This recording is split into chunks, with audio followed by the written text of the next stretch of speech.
series of NCERT Exemplar. Today we will start with the chapter Organism and Population. पहला question है ऑर्टिकोलॉजी is the. तो ऑर्टिकोलॉजी क्या है? ऑर्टिकोलॉजी को हम पॉपुलेशन इकोलॉजी भी कहते हैं, लेकिन पहला ऑप्शन देखें तो relation of a population to its environment, ठीक है। Relation of an individual to its environment, ये भी ठीक है। Relation of a community to its environment, नहीं, इसे क्या कहते हैं? सिनेकोलॉजी कहते हैं। Relation of a biome to its environment, गलत। तो relation of a population to its environment, relation of an individual to its environment, तो ये दोनों सही लग रहा है, लेकिन इसमें से अगर बेटर ऑप्शन देखा जाए तो बेटर ऑप्शन इंडिविजुअल होगा। तो रिलेशन ऑफ एन इंडिविजुअल, इस पॉपुलेशन में भी क्या, इस इंडिविजुअल का इस एनवायरनमेंट के साथ क्या रिलेशन है, उसे ऑर्टिकोलॉजी कहते हैं। लेकिन कभी कभी ऑर्टिकोलॉजी को ही हम जनरली पॉपुलेशन इकोलॉजी भी कह देते हैं और सिनेकोलॉजी को ही हम कम्युनिटी इकोलॉजी भी कह देते हैं। इकोटोन, इकोटोन क्या है? इकोटोन होता है दो कम्युनिटी के बीच का जो ओवरलैपिंग जोन होता है, ट्रांजिशन जोन होता है, उसे क्या कहते हैं? इकोटोन। तो पॉल्यूटेड एरिया, गलत। दूसरा option bottom of a lake, गलत। A zone of transition between two communities, बिल्कुल सही। तो ऑप्शन इसका सी जाएगा। बायोस्फीयर क्या है? तो बायोस्फीयर क्या है? तो biosphere is a component in the ecosystem, गलत। Composed of the plant present in the soil, plant composed of the plant present in the soil, गलत। सिर्फ प्लांट ही नहीं होते इसके अंदर, life in the outer space, ये भी गलत। Composed of all living organism present on the earth which interact with the physical environment, तो ये ऑप्शन डी जाएगा 3 का। इकोलॉजिकल निके क्या होता है? तो इकोलॉजिकल निके हम ये कहते हैं कि किसी भी ऑर्गेनिज्म का उसके हैबिटेट के अंदर में उसका क्या एड्रेस है और उसका क्या फंक्शनल रोल है। तो एड्रेस एंड फंक्शनल रोल दोनों को मिलाकर हम उसेगा उस ऑर्गेनिज्म का उस हैबिटेट के अंदर उसका निके कहते हैं। The surface area of the ocean, गलत। एंड इकोलॉजिकली एडेप्टेड जोन, ये भी गलत। द फिजिकल पोजीशन, बिल्कुल फिजिकल पोजीशन यानी कि हैबिटेट में वो रहता है। And the functional role of a species within the community, तो ये बिल्कुल सही ऑप्शन है, विद इन द कम्युनिटी। तो इकोलॉजिकल निके ऑप्शन सी चला जाएगा, physical position and the functional और role of species.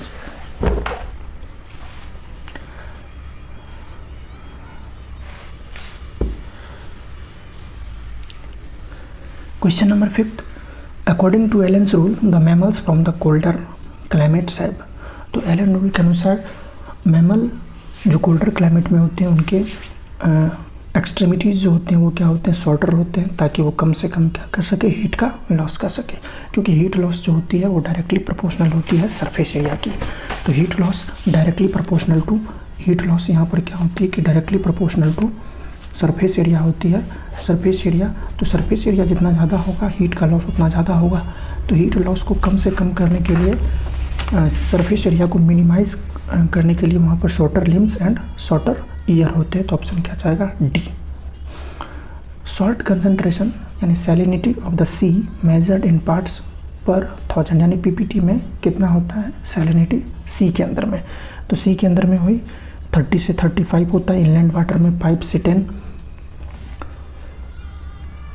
Formation of tropical forest need mean annual temperature and the mean annual precipitation as. तो tropical forest के अंदर में अगर देखा जाए तो एवरेज एनुअल टेम्परेचर लगभग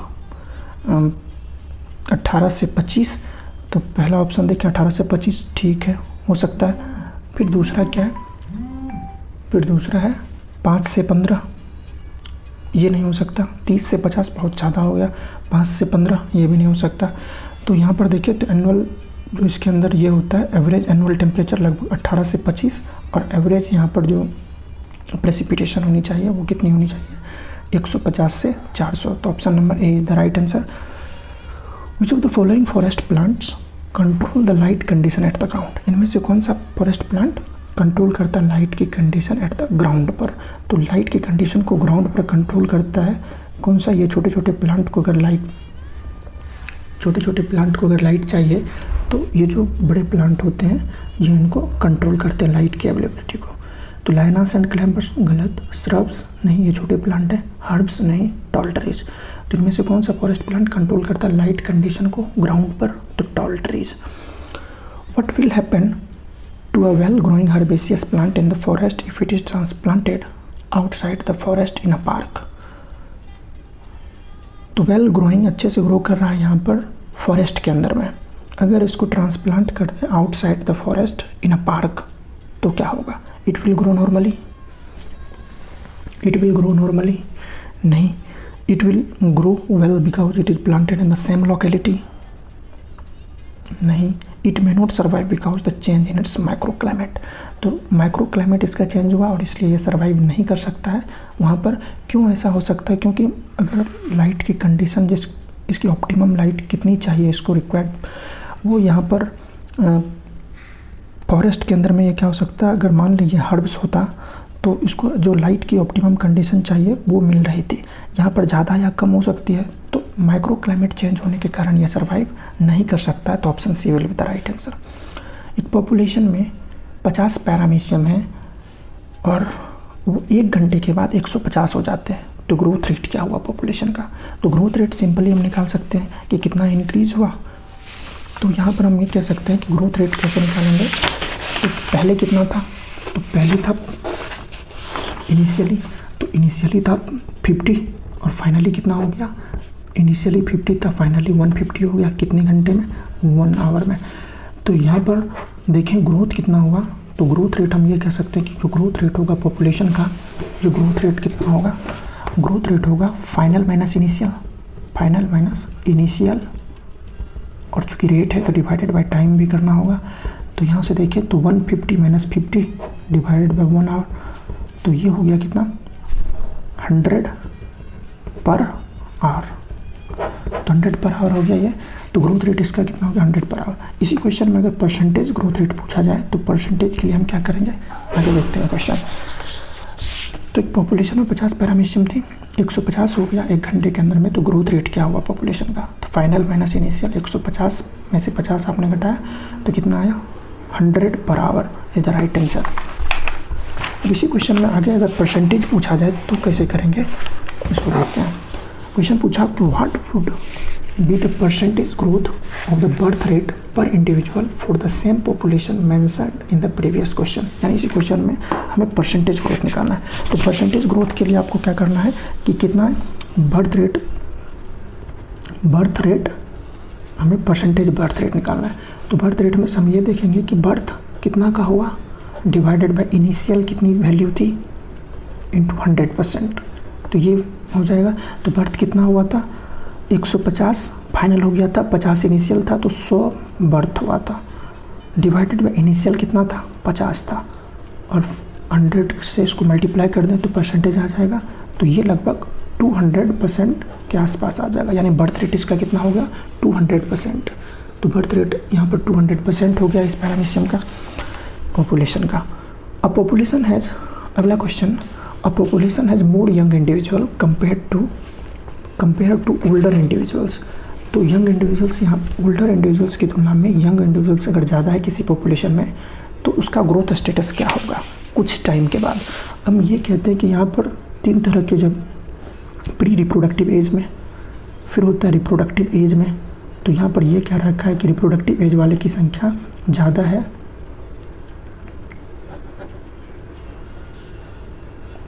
तो इस तरह का ग्राफ बनाते हैं। तो हम यहाँ पर ये कहते हैं कि अगर ये है प्री रिप्रोडक्टिव एज, ये रिप्रोडक्टिव एज वाले हैं, और ये है पोस्ट रिप्रोडक्टिव एज वाले, तो या ओल्ड कह सकते हैं आप, इसको यंग कह सकते हैं, ठीक है। तो कुछ समय के बाद क्या होगा कि कुछ टाइम के बाद, आफ्टर सम टाइम, ये रिप्रोडक्टिव एज वाले क्या करेंगे, ज़्यादा से ज़्यादा ये पॉपुलेशन को बढ़ाएंगे।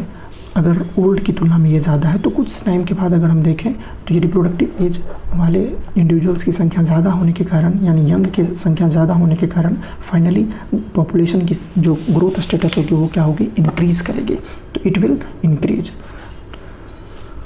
अगला है what parameter are used for the tiger census. इनमें से कौन सा parameter tiger census in our country, parks and the century. तो टाइगर की संख्या काउंट करने के लिए हम किस पैरामीटर का इस्तेमाल करते हैं, तो ये तो याद रखना है, pug marks and the fecal pellet. तो पग मार्क जो उनके पैर के जो निशान होते हैं, पंजे के निशान होते हैं, वो यूनिक होता है सबका। तो pug marks and the fecal pellets जो होते हैं उनके एक्सक्रीटरी मैटर फीकल पैलेट्स, तो वो हर टाइगर का अलग अलग हो सकता है, उसे हम यहाँ पर काउंट कर सकते हैं कि कितनी संख्या रही होगी।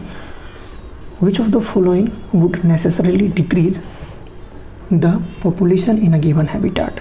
तो पॉपुलेशन को कौन डिक्रीज कराएगा, तो हम ये कहते हैं 4 फैक्टर हैं। एक तो होता है नेटिलिटी जो कि बढ़ाता है, दूसरा क्या होता है, नेटिलिटी के बाद होता है मोटिलिटी।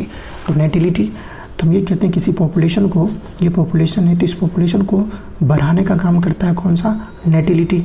दूसरा नेटिलिटी क्या करता है, यानी बर्थ रेट जिसे हम कहते हैं, तो नेटिलिटी बर्थ रेट ये क्या करता है, बढ़ाता है, तो ये पॉजिटिव करता है इसको। दूसरा हम ये कहते हैं कि नेटिलिटी के बाद इमिग्रेशन, तो इमिग्रेशन भी क्या करता है, इमिग्रेशन से भी, यानी अगर किसी पॉपुलेशन में इंडिविजुअल्स ऐड हो रहे हैं तो हम ये कहते हैं ये भी पॉपुलेशन को बढ़ाएगा, तो इसे पॉजिटिव से डिनोट कर रहे हैं।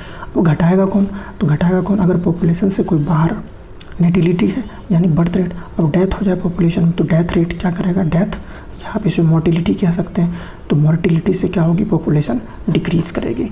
फिर इमिग्रेशन था यहाँ पर, तो इमिग्रेशन यानी अगर यहाँ से कुछ लोग बाहर चले जाएं, कुछ इंडिविजुअल यहाँ से बाहर चले जाएं, तो हम ये कहेंगे इमिग्रेशन। तो इमिग्रेशन से क्या करेगा, ये नेगेटिव यानी ये तो घटाएगा। तो नेट जो हम निकालते हैं किसी टाइम पर पॉपुलेशन फाइनल कितनी होगी, तो हम कहते हैं किसी टाइम पर, टी टाइम पर जितनी पॉपुलेशन थी प्लस बर्थ रेट, यानी बी से डिनोट करते हैं, तो नेटिलिटी को बी से डिनोट करते हैं, बर्थ रेट प्लस इमिग्रेशन। इन्होंने तो क्या किया, बढ़ाया, माइनस अगर कर दें इसमें से इमिग्रेशन प्लस डेथ रेट को, जिसे हम डी से डिनोट कर रहे हैं, तो इसने बढ़ाया, इसने घटाया, तो ओवरऑल जितना बढ़ा जितना घटा, ये टोटल क्या हुआ, पॉपुलेशन का इंक्रीज किया साइज। तो पॉपुलेशन डेंसिटी इसी हम और कई तरीक़ों से लिख सकते हैं मैथमेटिक्स के अनुसार, बी माइनस डी भी लिख सकते हैं, प्लस आई माइनस ई भी लिख सकते हैं, या इसी को और हम ऐसे भी लिख सकते हैं, N T plus B plus I minus E minus D. Here B denote the birth rate, I denote the immigration, E denote for immigration, D is for death rate. तो पॉपुलेशन को घटाने का काम कौन करेगा, जब नेटिलिटी ज़्यादा हो मोटिलिटी से, गलत, नेटिलिटी अगर ज़्यादा हो मोटिलिटी से तो ओवरऑल पॉपुलेशन तो इंक्रीज करेगा। आई माइग्रेशन ज़्यादा हो ई माइग्रेशन से, तो आई माइग्रेशन ज़्यादा यानी पॉपुलेशन में ज़्यादा से ज़्यादा इंडिविजुअल ऐड हो रहे हैं, तो ये भी गलत हो गया, फिर भी ये पॉपुलेशन इसमें बढ़ेगा। मोर्टिलिटी एंड इमिग्रेशन, बिल्कुल ये दोनों क्या करेगा, पॉपुलेशन को एक हैबिटेट के अंदर वो घटाने का काम करेगा। नेटिलिटी एंड इमिग्रेशन ये दोनों इंक्रीज कराएगा। एक प्रोटोजोआ है रिप्रोड्यूस कर रहा है बाइनरी फिजन से, तो यहाँ पर बाइनरी फिजन का क्या मतलब है, 1 1 से 2 2 से 4 4 से 6, अगर n टाइम डिवाइड करेगा तो 2 की power n। What will be the protozoans in its population after 6 generation. तो 6 जनरेशन के बाद क्या होगा, 1 1 से 2 2 से 4 4 से 8 8 से 16 16 से 32 32 से 64, तो एक जनरेशन 2 3 4 5 6। या डायरेक्ट हम ऐसे भी निकाल सकते हैं कि बाइनरी फिजन अगर कर रहा है तो बाइनरी फिजन कर रहा है तो ये ज्योमेट्रिक ग्रोथ शो करेगा।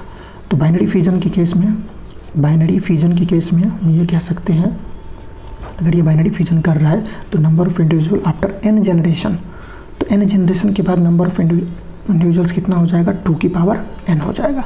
तो यहाँ पर अगर 6 जनरेशन में पूछा है तो 2 की power 6 that is 64 will be the right answer.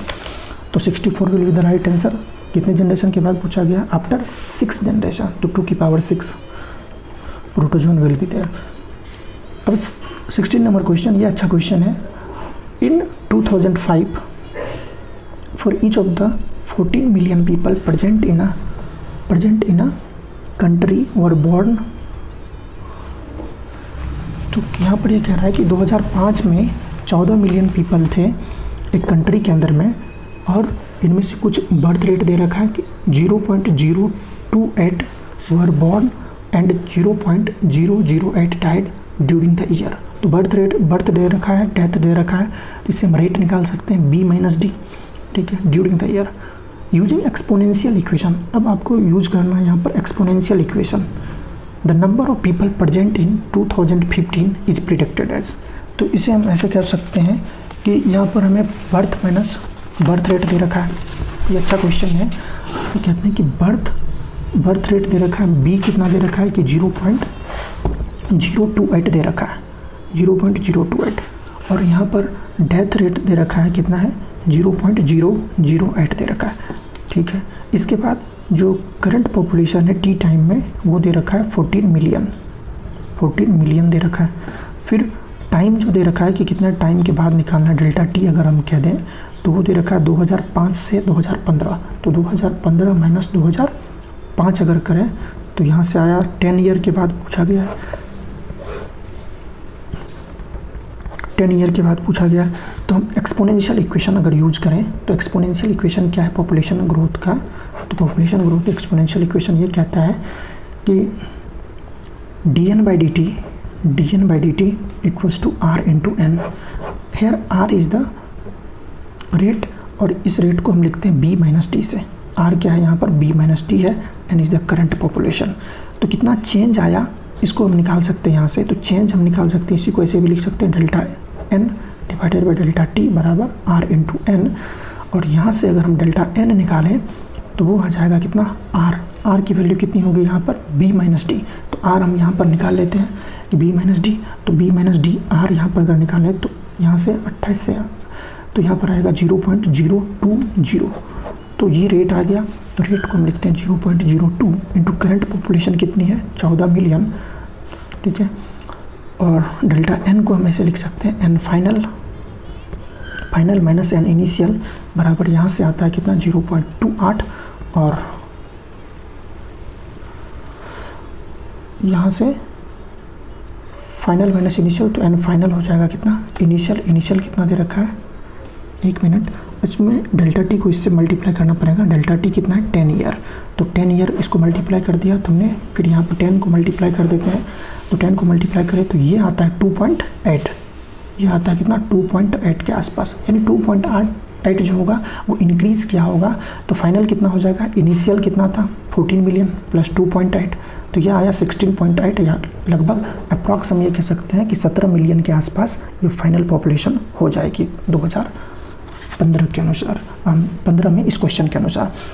तो कैसे किया एक बार फिर से देखें, तो सबसे पहले हम कहते हैं एक्सपोनेंशियल इक्वेशन अगर यूज़ करना है क्वेश्चन में जैसा कि कहा गया है, तो dn बाई dt को हम लिख सकते हैं r into N. Here r is the birth minus death और n is the current population. dn क्या है, हम rate, dn by dt is the rate of change in population, तो पॉपुलेशन में कितना का चेंज आया पर यूनिट यहाँ पर टाइम में, तो इसको हम डेल्टा n, ये तो डिफ्रेंशिएशन, बड़े से चेंज के लिए हम डेल्टा n लिख सकते हैं, delta n by delta T बराबर r इंटू एन। और डेल्टा n क्या है, डेल्टा n है चेंज इन पॉपुलेशन में चेंज कितना हुआ, तो फाइनल माइनस इनिशियल लिख सकते हैं इसे। r क्या है यहाँ पर बर्थ माइनस डेथ, तो r हमने निकाल लिया 0.02 आया, इंटू करंट पॉपुलेशन कितना था 14 मिलियन, और डेल्टा टी इसको मल्टीप्लाई किया 10 ईयर था यहाँ पर, तो इसको मल्टीप्लाई करने के बाद यहाँ जो वैल्यू आई 2.8 आई, यानी 2.8 मिलियन पीपल वो इंक्रीज़ क्या होगा पॉपुलेशन के अंदर, तो फाइनल हमने इनिशियल में जोड़कर निकाल लिया। तो करेक्ट आंसर इसका जाएगा क्या, लगभग 17 मिलियन के आसपास। अब पॉपुलेशन इंटरेक्शन से क्वेश्चन है ये 17 नंबर, तो 17 number amensalism is an association between two species where.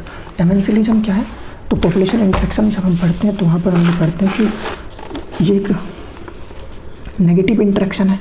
तो एमेंसिलिज्म क्या है, एक इसमें बेनिफिट होता है, एक को बेनिफिट होता है, दूसरा क्या होता है अनअफेक्टेड होता है। जैसे हम एक इसमें से क्या होता है,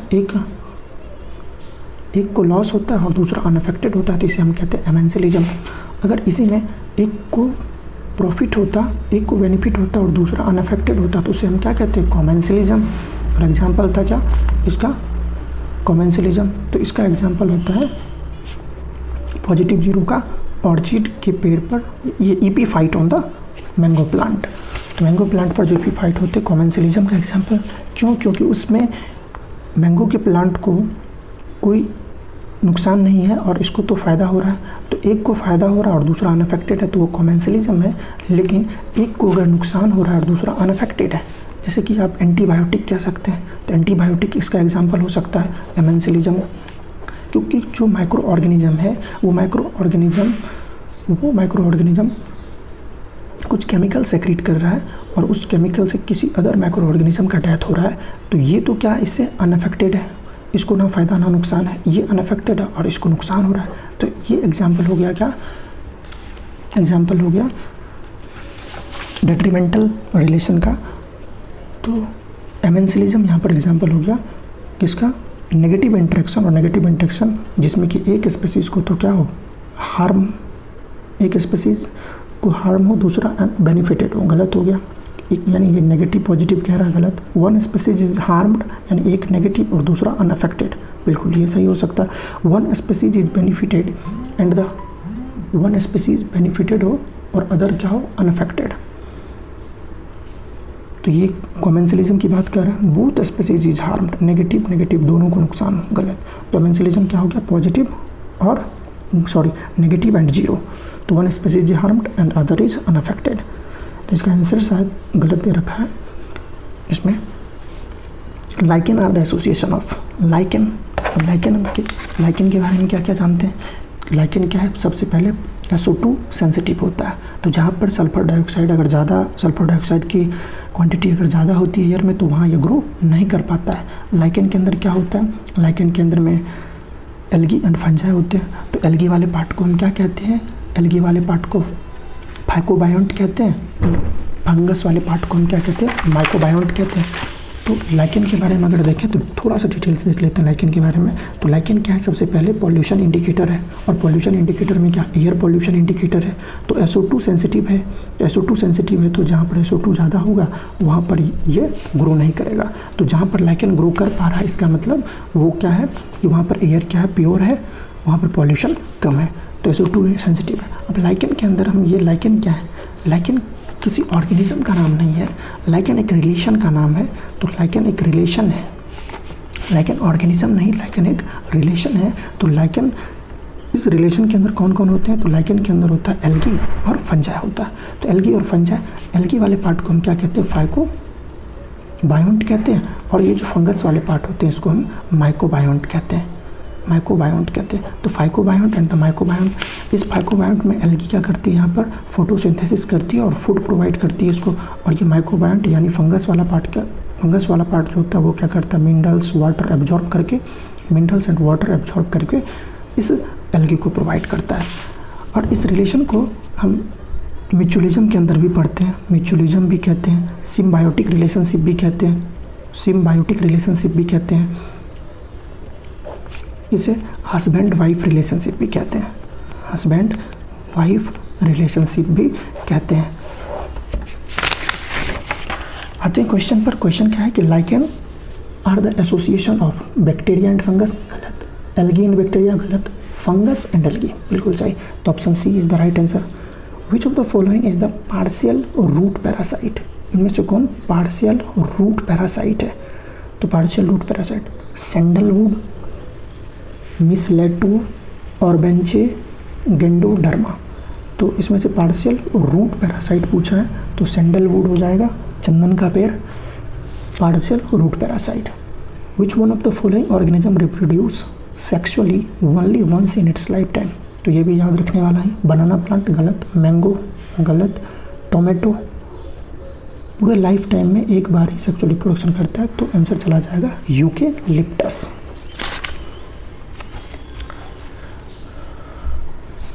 answer will be the eucalyptus. Thank you.